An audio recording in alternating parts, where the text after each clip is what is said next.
Hey guys, it's Jen. As you continue on your reframing journey, I'd like you to reflect on this. What would my favorite version of me do? My daughter came home from school one day with a WWJD bracelet that someone had given her. Since that day, I've seen a number of them on teen girls around here, which may be a We Live in the South Bible Belt thing, or maybe not. I, of course, told her it stands for What Would Jen Do? Because my name is Jen and I'm incredibly basic. What would Jesus do is obviously a very common saying amongst Christians. It's a strong reminder to keep your actions in a manner that demonstrates Jesus. I also have a mug that says, What would Beyonce do? And a t-shirt that says, What would Dolly do? So clearly it's been mainstreamed into pretty much any successful person. I strive to be super authentic with y'all. My goal is to get you all to love and to be the most real, authentic you possible. I've told you to embrace how amazing you are as is. Don't wait for anyone to validate you. And I try to tell myself those same things. So that means I will always be authentically me with you. I am a successful scholar, and I'm here to spread years of accumulated scholarly knowledge with you. I'm also quite mindful and spiritual, and being well informed and well read, I like to also spread that information with you. However, I am also very basic and kind of a somewhat believer that everything I need to know I learned on TikTok, because really TikTok's like the Costco of social media.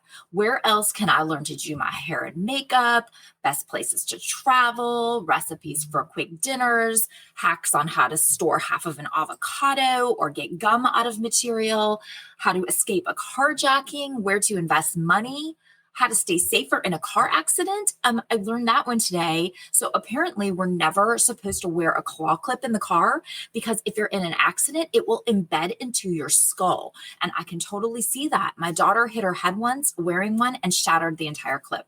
So yeah, TikTok teaches us like everything. So yes, I will share with you my scholarly knowledge, my philosophical words of wisdom, and sprinkle it with a little TikTok here and there. This is my very long way of citing my source. Admitting, I guess, that our prompt today originated in a TikTok, but I really liked the concept behind it. So I've put our own reframing spin on it. What would the hottest, most successful version of you do? Obviously, I reframed it a bit to suit our purposes, but that's just because I'm more cognitively complex than probably many of her viewers are. Cognitive complexity, meaning the psychological or personality variable that indicates how complex or simplified a person is and their perceptions and the language that they use. If you are cognitively complex like us, we can perceive and label subtle nuances in a concept or a situation, whereas her average TikTok viewer who is less cognitively complex cannot. See what I did there? I have blended the scholarly and the TikToky so seamlessly that it all makes sense now, right? Anyway, a cognitively complex person like us, we would describe our favorite version of us as strong, confident, patient, altruistic, kind, peaceful, knowledgeable, glamorous, intelligent, well-read, well-dressed, successful in a variety of skills, supportive, and on and on and on, depending on our particular individual preferences. A less cognitively complex person might say hot and successful. 6 of one, half dozen another, really. What? So I've asked you already to think about that favorite version of you. Who is she? How does she walk into the room? What does she look like? Sound like? Carry herself like? Where is she coming from? Where is she going? How does she treat others? Talk to others? Treat herself? Talk to herself?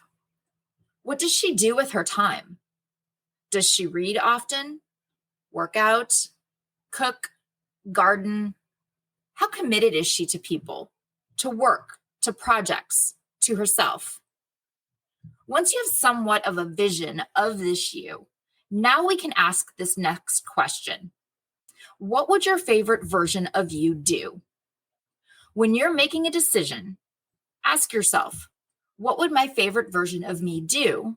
And then do it. Would she get up early and go to a yoga class? Yes, of course she would. Would she get her work completed and submitted on time? Yes, completely. Would she wear something she likes, even if she doesn't know what others will think? Yes, because the only approval she needs is hers. Would she be patient when explaining a concept to her children or husband? Of course she would. Would she snap at someone because she's tired? Absolutely not. Will she ask for opinions if she's doing the right thing?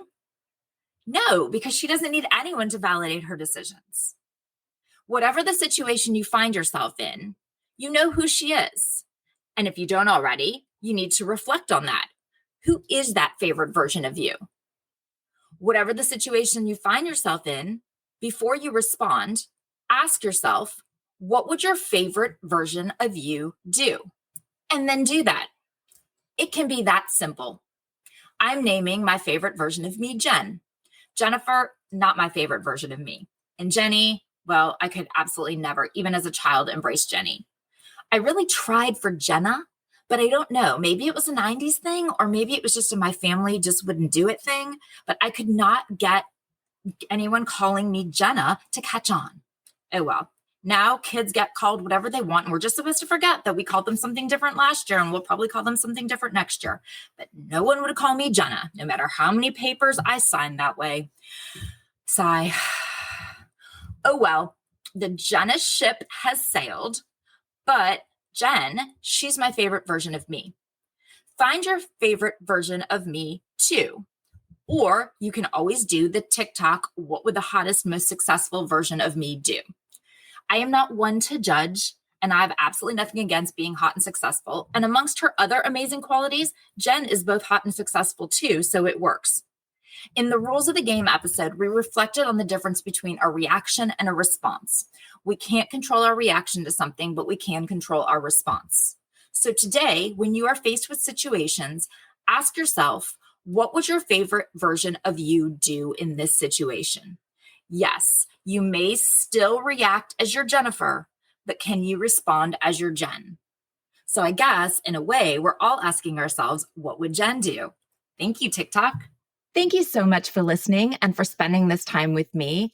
If you've enjoyed the show, please share it with your friends. That's how we're going to build our community. Find me on socials on Instagram and TikTok at Reframing Me. On YouTube, it's Reframing Me. And on Facebook, it's Reframing Me. And join the Facebook group Reframing Me, the podcast community. Check out our website, reframing-me.com. Until next time, be well, communicate, and pay attention to your favorite version of you.